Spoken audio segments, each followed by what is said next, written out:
Previous வீடியோவோட continuity தான் இது. நானும் டுகு, பிரியா 3 பேர் மட்டும்தான் கோவில்பட்டி டு பெங்களூர் ட்ராவல் பண்ணுறதா இருந்துச்சு. ரகுக்கு வந்து ப்ராஜெக்ட் ஒர்க்கு சாட்டர்டே சண்டே தவிர்த்து மற்ற நாள் எல்லாமே அவர் வந்து கண்டிப்பாக ஆஃபீஸ் போய் ஆகணும். ஸோ அதனால் லீவ் வந்து கிடைக்கவே இல்லை. வீக்கெண்டில் வந்து போகலான் தான், பட் அப்போ வந்து ஸ்கூல் ரீஓப்பன் ஆகிற டைம் பெங்களூரில். ஸோ ரொம்ப ரஷ்ஷாக இருக்கும்.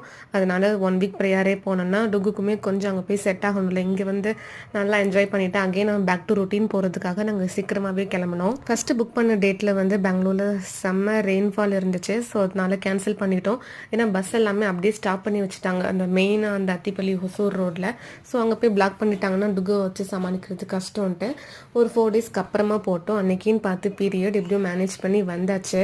கரெக்டாக அந்த சில் போர்ட் ஸ்டாப் வந்ததுக்கு அப்புறமா தான் டுகு இருந்துச்சான். எந்த ஒரு ப்ராப்ளமே அவன் பண்ணலை. ஸோ எப்படியும் அந்த பீரியட் பெயினோட மேனேஜ் பண்ணி வந்தாச்சு. ஸ்டாப்புக்குமே வந்தாச்சு. வீட்டுக்கு போகிறதுக்குள்ள ஒரு வழி ஆயிடுச்சு. என்ன ஆச்சுன்ட்டு நான் லாங் வீடியோவில் ஷேர் பண்ணியிருக்கேன். டைம் இருந்துச்சுன்னா செக் பண்ணி பாருங்கள்.